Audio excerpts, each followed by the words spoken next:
Buenos días, gracias por la invitación. Es esta una buena ocasión para compartir con ustedes algunos conceptos y experiencias en relación a la teoría del caso. El tratamiento de cualquier tema desde una perspectiva académica siempre está vinculada a una experiencia de quien trata el tema, ¿no?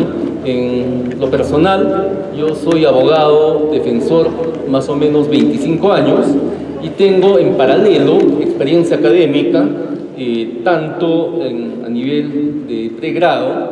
Soy docente en la Universidad San Agustín de Arequipa, más o menos el mismo tiempo, o algo más todavía.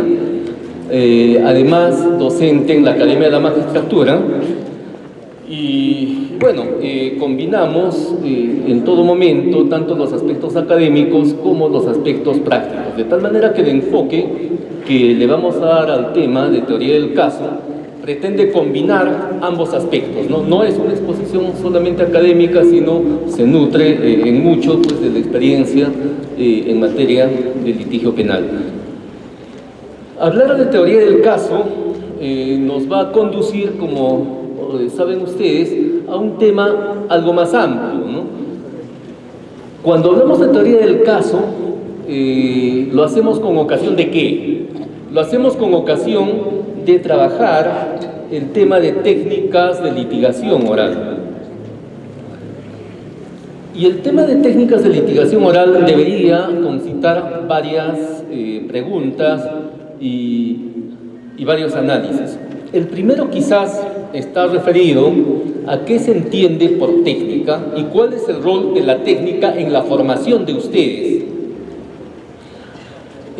No creo equivocarme si les digo que el tema de técnicas de litigación lo están viendo seguramente solo en materia penal y solo a consecuencia de la entrada en vigencia del nuevo Código Procesal Penal, ¿no? Del 2004 en adelante. Posiblemente en la formación de la mayoría de ustedes el tema de técnicas está limitado entonces al tema de litigación oral y en materia penal en el modelo acusatorio. Y ahí tenemos una primera enorme limitación en la formación de los abogados, porque la técnica no es algo que sea privativa solamente del tema penal, del tema de litigación y de los modelos orales. Las técnicas son necesarias, imprescindibles en todos los campos jurídicos y en todas las formas del actuar de un abogado en estos campos jurídicos. Me explico, por ejemplo, no hay una técnica de litigación civil en modelos escritos, por ejemplo. Claro que la hay. La pregunta está, ¿estamos capacitándonos en este tipo de técnicas? Otra actividad que realizamos los abogados es el trato con el cliente, la entrevista al cliente. Existen técnicas de entrevista a clientes. Si les pregunto si en su capacitación han trabajado, han desarrollado técnicas de entrevistas a los clientes, ¿qué responderán ustedes? ¿Están trabajando este tema? ¿Les están entrenando en cómo entrevistar a un cliente? Posiblemente no. Y entonces, para cada actividad que realizamos los abogados, existen técnicas. Y estas técnicas, ¿no?, que existen necesariamente, van a tener dos grandes manifestaciones. O van a ser técnicas intuitivas, repetitivas, o van a ser técnicas sistemáticas, racionalmente organizadas. Siempre actuamos con alguna técnica. El tema es, ¿qué técnica? ¿Cómo están aprendiendo ustedes, por ejemplo, a hacer escritos? ¿Cómo están aprendiendo el tema de entrevistarse con los clientes? ¿O cómo lo van a hacer en su momento? Intuitivamente, seguramente, ¿no? ¿O cómo están aprendiendo a hacer un informe oral en un proceso civil o laboral? ¿Cómo? Posiblemente intuitivamente y posiblemente viendo cómo otros abogados lo hacen. Repetitivamente, intuitivamente. Bien, ¿cómo estamos aprendiendo a hacer un escrito? Les enseñan técnicas de elaboración de escritos, de cómo vincular conceptos procesales, como por ejemplo el concepto de la pretensión, que es esencial. Cómo trasladamos el concepto procesal de pretensión para elaborar un escrito cuáles son los elementos de un petitorio, qué va después del por lo expuesto, etcétera, etcétera, etcétera. En fin, en conclusión, el trabajo de los abogados requiere necesariamente de técnicas, y el problema es que no siempre tenemos una formación en técnicas. Esto podría llevarnos a resultados bastante negativos. ¿Qué pensarían ustedes de un médico si ha sido el ratón de biblioteca y el teórico más importante de su promoción, se sabe toda la doctrina médica, un experto en patología, en fisiología, en química, etcétera, etcétera, pero no le gusta el tema de la clínica? Y en la clínica es donde los médicos aprenden las técnicas, desde las más simples de cómo, ¿no?, operar un bisturí hasta las más complicadas de cómo manipular los instrumentos tecnocientíficos, ¿no? ¿Qué pensarían de alguien que nunca le gustó la clínica y de pronto pues, ejerce la medicina y un día ustedes tienen un problema de salud? ¿Irían a que los opere médico que tiene excelentes notas pero que no tiene práctica? Yo no me arriesgaría, y seguramente muchos de ustedes tampoco. Ese es el problema de la técnica. Entonces, fíjense, la aplicación de cualquier conocimiento científico para resolver problemas prácticos requiere en el intermedio técnicas. Y una gran deficiencia en la formación nuestra es que estas técnicas se han desarrollado poco y hay muy poca reflexión sobre qué son las técnicas, cuáles son sus elementos, cuál es la forma de que nos entrenemos en el desarrollo de las técnicas. En este panorama es que, con la vigencia del nuevo Código Procesal Penal, se introdujo en el país la problemática, el trabajo de las técnicas de litigación oral, y entonces se han difundido más o menos extendidamente. ¿Qué ha pasado con la capacitación de nuestros operadores judiciales?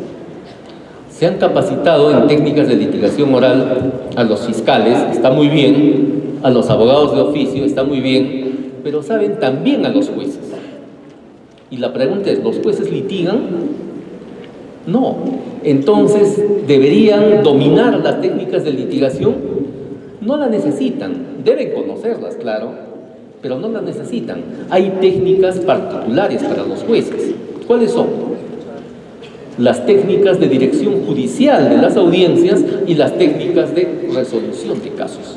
Fíjense, inclusive a nivel nacional, la capacitación en el tema de técnicas para jueces tiene problemas. Y entonces vemos, ¿no?, esas enormes audiencias de horas tras horas tras horas que se llevan, ¿no?, para resolver problemas que podrían resolverse en mucho menos tiempo. Es un tema de falta de técnicas. Tan ineficiente es el abogado que no tiene técnicas de litigación como el juez que no tiene técnicas de dirección judicial de audiencias. Fíjense la importancia de las técnicas. Ya estarán apreciando que no basta, ¿no?, con tener mucho conocimiento sustantivo, procesal, para tener éxito en la profesión. En mi experiencia, yo he visto casos en que abogados recién llegados, inclusive de doctorados europeos, han tenido problemas en una audiencia de control de acusación. Claro, no tenían las técnicas de litigación en audiencias de control de acusación.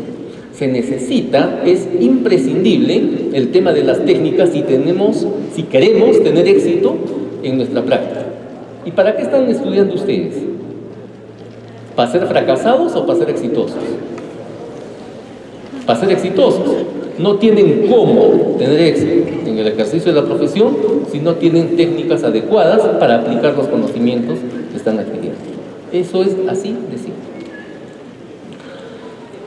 Bien, hablemos entonces qué significa esto de la teoría del caso en el ámbito, en el contexto de las técnicas de litigación oral. ¿Qué es la teoría del caso? A ver, ¿qué concepto tienen de teoría del caso, jóvenes estudiantes? ¿En qué están pensando ahora? ¿Qué es la teoría del caso?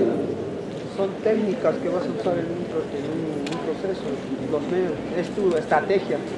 Ok, hay una opinión de que la teoría del caso incluye estrategias, ¿no?, que se van a utilizar. ¿Qué más incluye la teoría del caso? La imputación objetiva. La legislación, el uso de la legislación. ¿Qué más? ¿Qué teorías componen a la teoría del caso? La jurídica, la fáctica, la probatoria, todas ellas, ¿no? Si revisamos lo que les han enseñado a ustedes sobre lo que es la teoría del caso, y revisamos la doctrina, la teoría sobre lo que es la teoría del caso, van a ver que hay cosas muy diferentes bajo esta denominación teoría del caso.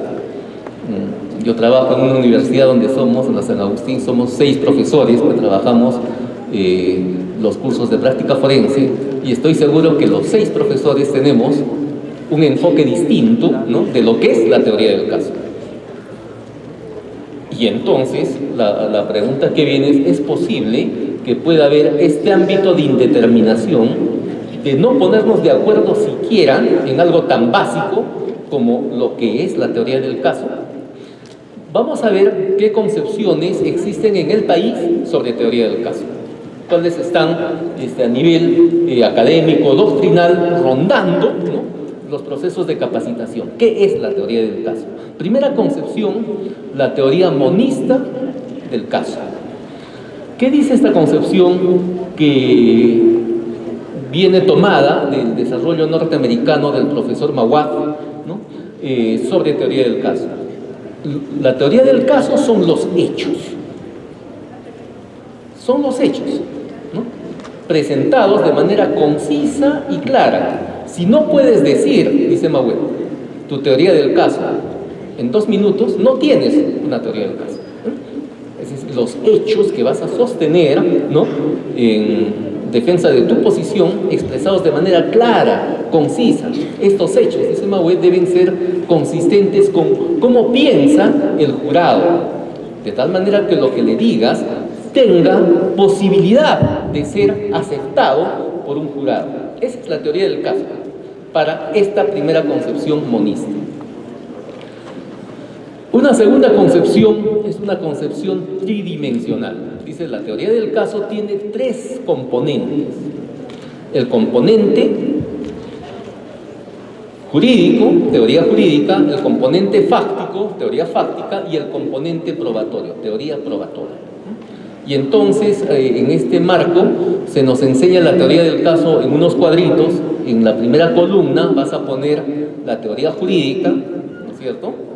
Por ejemplo, si estamos hablando de un homicidio por crueldad, estarán los elementos de tipicidad. En la primera teoría del homicidio por crueldad, matar a otro causando sufrimiento deliberado, innecesario o inhumano con dolo. Ya está, ¿no es cierto? Teoría jurídica. Luego tendrás una teoría fáctica, elementos que se adecúen a cada una de estas proposiciones de lo jurídico. Cómo es que se mató, ¿no?, a otra persona, cómo se le hizo sufrir deliberada e innecesariamente. Hechos, descripción fáctica. Y finalmente, en una tercera columna tendremos los aspectos probatorios. ¿Cómo voy a probar cada uno de estos elementos? ¿Cómo es que sabemos que él mató? Habrá algún testigo de pronto, ¿no? La causación del fallecimiento, el certificado médico legal, que le produjo un sufrimiento deliberado e innecesario, ¿no? El tipo de muerte que ha causado. Podía haberle matado de un puñal o de una puñalada, pero lo mató de 300 cortes con una navaja de afeitar para que sufra. Bueno, entonces fíjense, esta es una segunda concepción de la teoría del caso que tiene 3 dimensiones: jurídica, fáctica y probatoria. Tiene una característica además esta teoría que dice, es una teoría estratégica, como mencionaba su compañero hace unos momentos. ¿Y por qué es una teoría estratégica? Porque los hechos deben utilizarse de manera estratégica. Los hechos no hablan por sí mismos, dicen quienes sostienen esta concepción, sino que se requiere que el abogado o el fiscal los utilicen en función de los objetivos que están persiguiendo.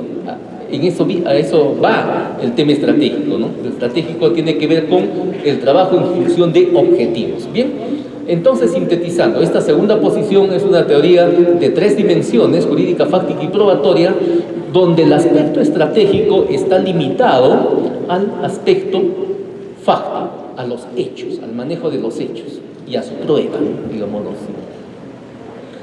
¿Qué problema tiene esta concepción?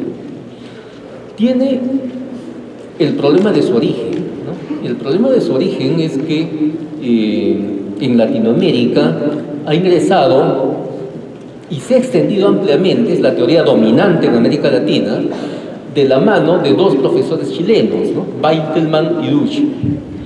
Estos profesores que siguen de cerca a la literatura norteamericana sobre litigación han traído esta concepción y se ha extendido ampliamente. ¿Y por qué decimos que es un problema este origen? Es un problema este origen porque, como les dije, centran el aspecto estratégico en el manejo de los hechos.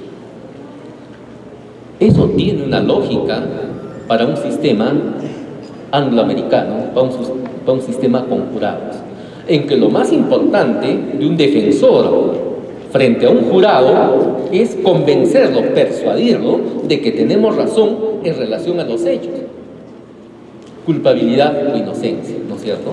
Claro, porque el jurado no resuelve sobre temas jurídicos, el jurado resuelve sobre si es culpable o no es culpable respecto de los hechos. Y entonces en Estados Unidos tiene todo el sentido del mundo, ¿no?, decir que el aspecto estratégico fundamental es el facto. Pero ¿qué pasa en nuestro sistema de litigación de corte romano-germánico? ¿Quién va a resolver el caso? ¿El jurado? No, un juez. Y el juez va a resolver los casos en función de 2 variables centrales: los hechos, como en Estados Unidos, pero la otra variable central es el derecho, la norma. Es decir, si estos hechos subsumen, encajan en las normas jurídicas. Les pongo un caso. Quizás lo hayan visto inclusive por televisión, porque fue un caso bastante difundido, ¿no? Al sur de Lima, como saben, están, ¿no?, toda la zona de diversión, las playas, las discotecas, etc. Y un grupo de amigas, creo que eran 4 amigas, pues se fueron a divertirse, estuvieron todas en la misma discoteca, compartiendo la reunión y compartiendo alcohol, bebidas alcohólicas, toda la noche. A la mañana siguiente una de ellas dice: estoy cansada, ya me voy. Y sus amigas: oye, llévanos, pues, ¿no? Tú estás en carro, llévanos, una jaladita. Mira que quiero llegar a descansar, estoy algo apurado. Bueno, llévanos y nos dejas en el camino, no nos lleves hasta la casa. Pero, ya bueno, las dejo en el camino, donde me indiquen, pero no me desvío, yo quiero llegar a mi casa. Se van. Alcohol, alta velocidad. ¿Qué creen que pasó? Se despista el carro, se vuelca, una fallecida, 2 gravemente lesionadas y una ilesa. ¿Quién estaba ilesa? La conductora. 2 de sus amigas gravemente lesionadas y una fallecida. ¿Es delito? ¿Qué dicen? Apenas ocurrió los hechos, ¿no? Y esto fue en la mañana, ¿no? Los noticieros de la mañana transmitían casi en directo parte de estos hechos, ¿no? Y ya los requerimientos de la detención inmediata y luego la prisión preventiva, y etcétera, etcétera, etcétera. Nadie dudaba en ese momento de que había un delito. Sin embargo, se mantiene la pregunta: ¿hay delito? Alguien podría decir sí, pues, ¿no? Porque lo que dice el artículo del Código Penal es que el que por culpa mata a otro será reprimido con tal pena, ¿no es cierto? Acá hubo una culpa, sí, conducción en estado de ebriedad y exceso de velocidad. Mató, sí, causó la muerte, hay delito. El que por culpa lesiona a otro, se da en este caso, sí, hay delito. Claro, esa es una lectura periodística del tema. Y es una lectura meramente legalista del tema. Y acá viene un gran problema. Los abogados podemos movernos en ámbitos meramente legalistas o tenemos que movernos en ámbito jurídico. Cuando litiguemos, cuando hagamos defensas en casos como este, ¿cuál es nuestro instrumento normativo? ¿La ley o la dogmática penal para los penalistas? La ley es como ir a una batalla, como ir a una guerra, ¿no? Con un revólver. La dogmática penal es como ir a una guerra con una ametralladora. Hay una diferencia enorme en la capacidad de rendimiento de una formación meramente legalista a una formación dogmática. Si analizamos este caso desde una perspectiva de dogmática penal funcionalista, por ejemplo, vamos a ver que para que haya un delito culposo se requieren varios elementos. Una acción o conducta que infrinja un deber de cuidado, que cause causalidad, un resultado y que le sea imputable objetivamente al autor. Eso en el tipo objetivo, y en el tipo subjetivo, previsibilidad, por lo menos. Miren, ¿cuántos elementos desde el punto de vista de la dogmática penal? Y en el caso del que estamos hablando, ¿hay imputación objetiva? Sería la pregunta. ¿Qué es la imputación objetiva? ¿Cuándo se elimina la imputación objetiva? Se elimina la imputación objetiva, entre otros supuestos, cuando hay una autopuesta en riesgo de la víctima. Si alguien se pone en riesgo a sí mismo, nadie, sino esa persona, es la que responde por el daño que ha sufrido. En este caso, ¿acaso no es cierto que las tres amigas se pusieron en riesgo a sí mismas? Sabían cuánto había tomado su amiga que conducía. A pesar de eso, le ruegan y se suben, ¿no?, a su vehículo y se exponen a un riesgo. Casos como este, fíjense, se resuelven entonces por un tema de atipicidad, por autopuesta en riesgo de la víctima. ¿Qué demuestra este caso y su solución? Que para plantear una estrategia de defensa tenemos que utilizar estratégicamente no solo los hechos, como dicen los angloamericanos, sino tenemos que utilizar estratégicamente el derecho, ¿no?, la dogmática penal, porque es un elemento central en nuestro sistema de justicia penal. Y entonces, esta segunda concepción de la que hemos estado hablando, ¿no?, que combina elementos jurídicos, fácticos y probatorios, estratégicamente manejados solo en cuanto a lo fáctico, es una concepción insuficiente. Es una concepción insuficiente. Y esa es la concepción más extendida en América Latina. Buena parte de los manuales que giran en nuestro medio no son sino una repetición de lo que dicen los profesores Beitelman y Dusch. Comparen, cuando tengan algún manual a mano, comparen. No son sino repetición de Beitelman y Dusch, quien no hace sino seguir a la doctrina angloamericana, especialmente estadounidense, y nos limita en cuanto a las posibilidades de defensa. Bien, entonces esta segunda concepción también es insuficiente para una adecuada defensa penal. Existen otros planteamientos. Un tercer planteamiento que se da en el medio, por ejemplo, es el postulado por el profesor Angulo Arana, quien dice que cuando se habla de teoría del caso tenemos que hablar de una teoría del caso diferenciada. Una cosa es la teoría del caso del fiscal y otra cosa es la teoría del caso de la defensa. El fiscal está obligado por el deber de objetividad, en cambio la defensa está obligada por el deber de parcialidad. El abogado no tiene que ir ante el juez, yo confieso que mi cliente es culpable, soy objetivo, ¿no? El abogado va ante el juez a defender un interés de parte parcializado. Por supuesto que los abogados no estamos autorizados a falsear la prueba, ojo.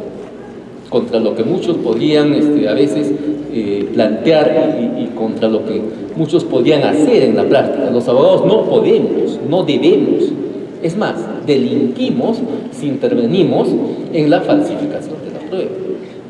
No es nuestra función, ¿no? Nuestro deber de parcialización con nuestro cliente no nos faculta para cometer actos ilícitos. Bueno, entonces esta es otra concepción, ¿no?, sobre la teoría del caso que diferencia a la actividad de los abogados con la actividad de los fiscales. Salvo esta distinción, los otros elementos de esta postulación son parecidos a la teoría del caso a la que hemos hecho referencia de 3 elementos y por consiguiente tiene todavía sus mismas dificultades.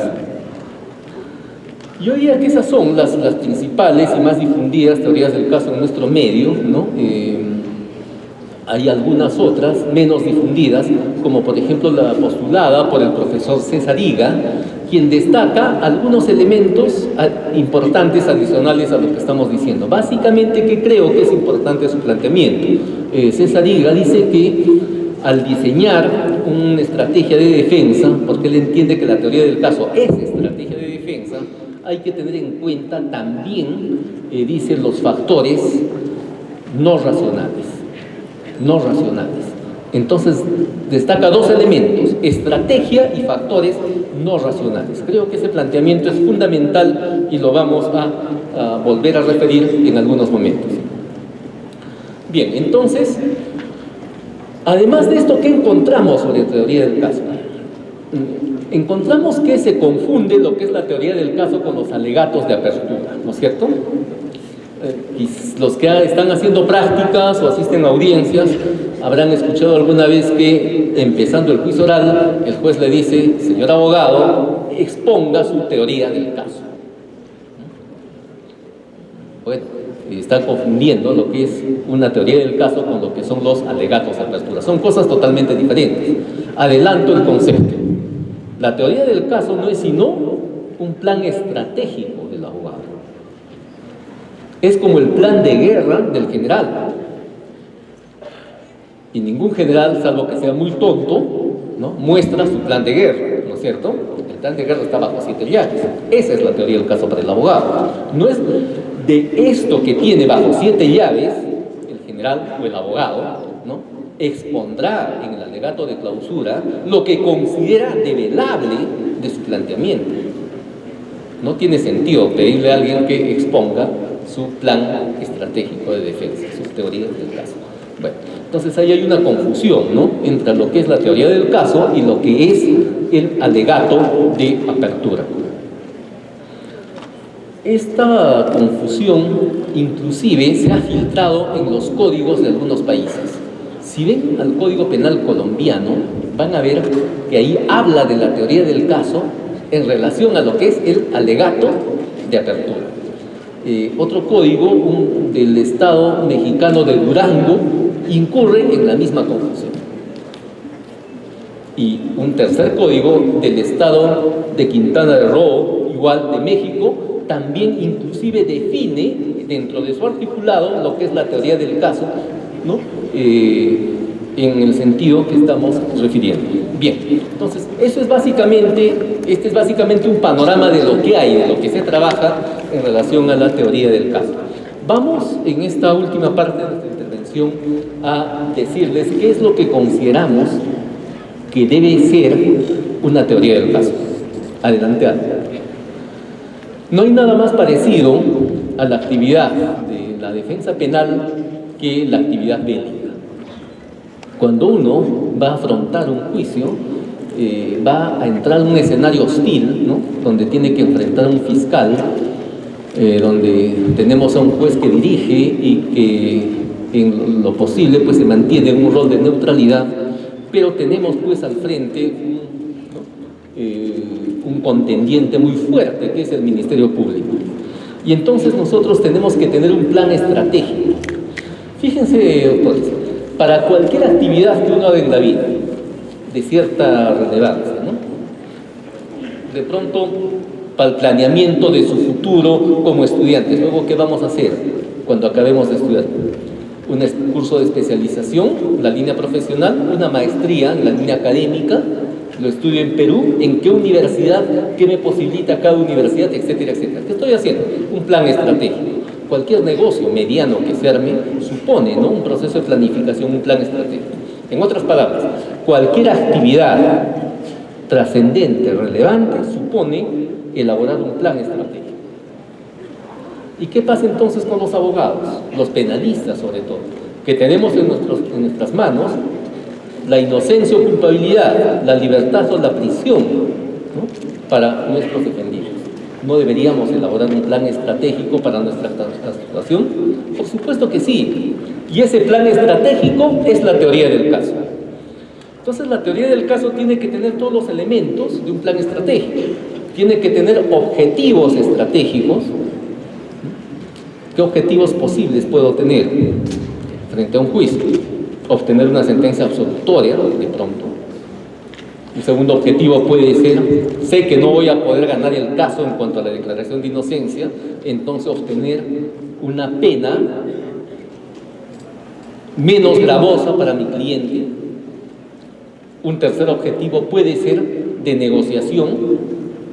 No hago todo el juicio, negocio al inicio del juicio y hago una conclusión anticipada del juicio oral, ¿no es cierto?, negociando las consecuencias jurídicas, la pena, la reparación, etc. Por lo menos 3 objetivos estratégicos que podría tener en este caso.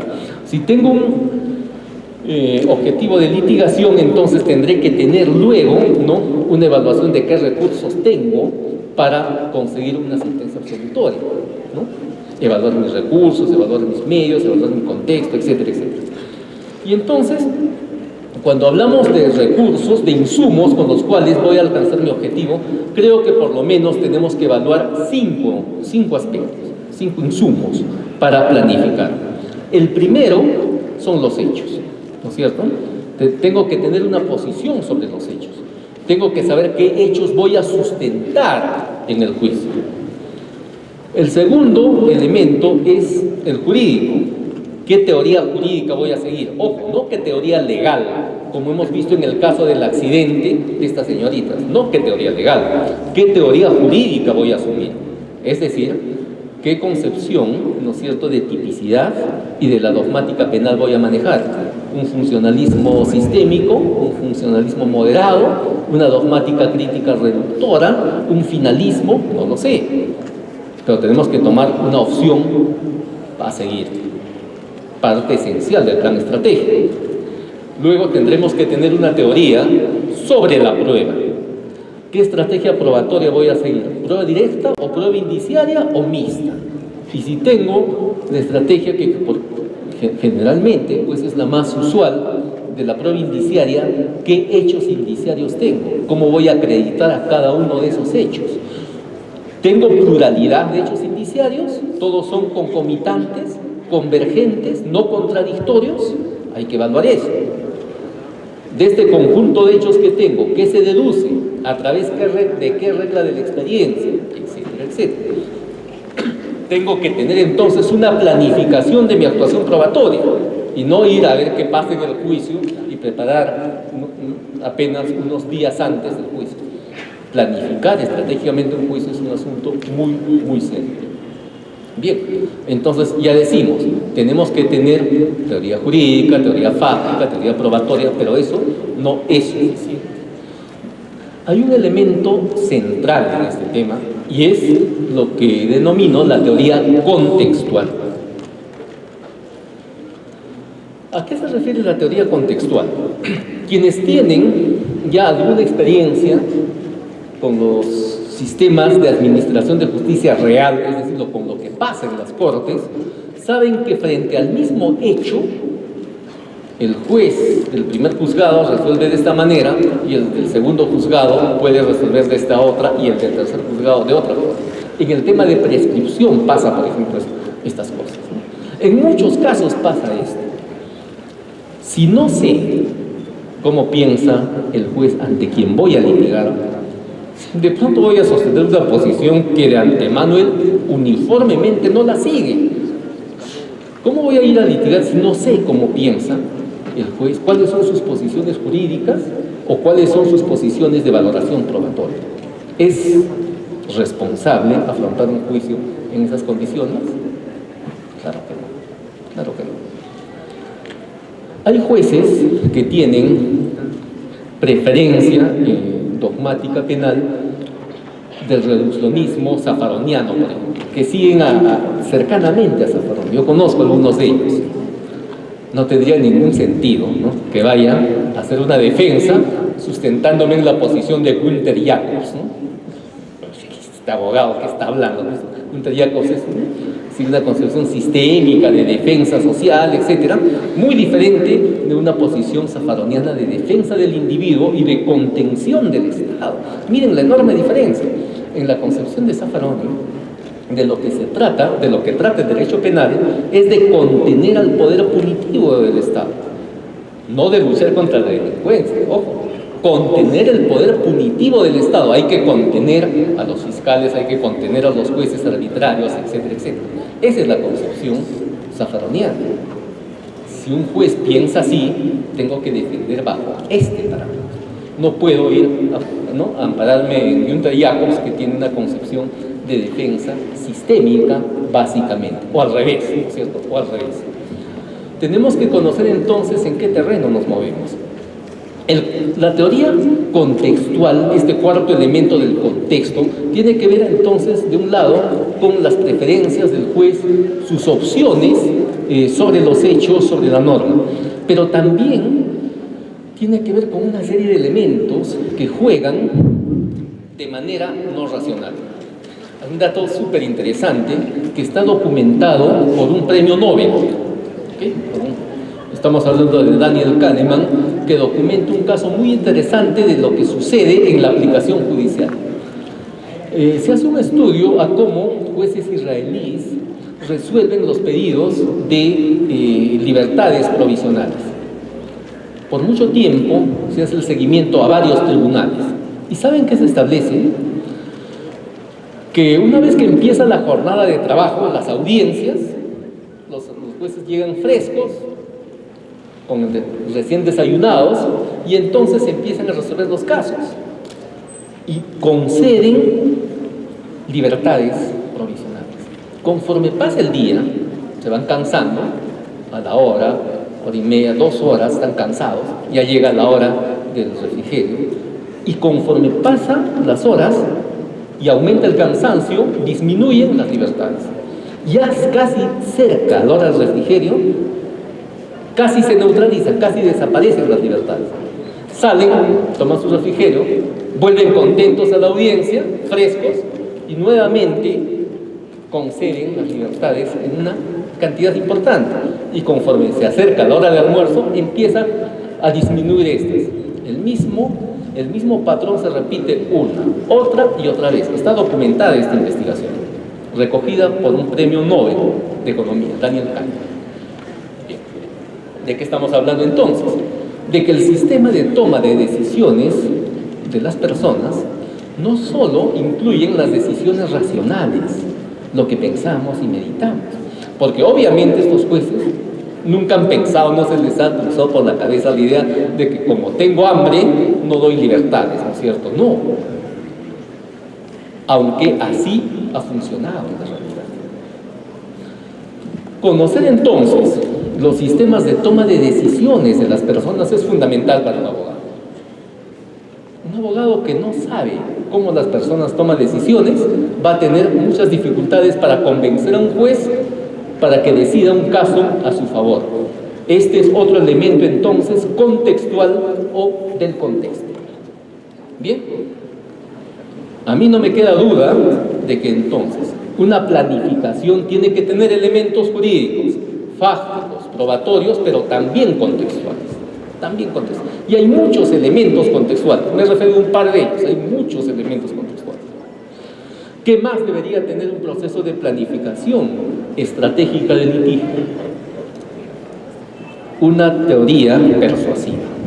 ¿Cómo persuadir? Y esto de cómo persuadir tiene que ver con lo siguiente. Y en esto los norteamericanos son muy buenos. En un proceso de capacitación, ¿no?, que tenía con ellos, mi instructor me decía: mira, Julio, Cualquier abogado puede hacer que la prueba sea procedente. Con un mínimo de inteligencia y conocimiento, tu prueba va a ser procedente, pero así no se ganan los juicios. Solo ganas los juicios si haces que tu prueba sea memorable. Me quedó la idea, no la acabé de comprender hasta que entramos a litigar en los sistemas acusatorios orales. Necesitas hacer que tu prueba sea memorable. Meses o años después capté en su integridad esta idea. ¿Qué ocurre? Como saben ustedes, una regla básica del juicio oral acusatorio es que los jueces no pueden resolver sino única y exclusivamente en función de lo que se ha actuado en la audiencia, ¿no es cierto? Solo en función de la prueba que se ha actuado en audiencia emiten sus sentencias.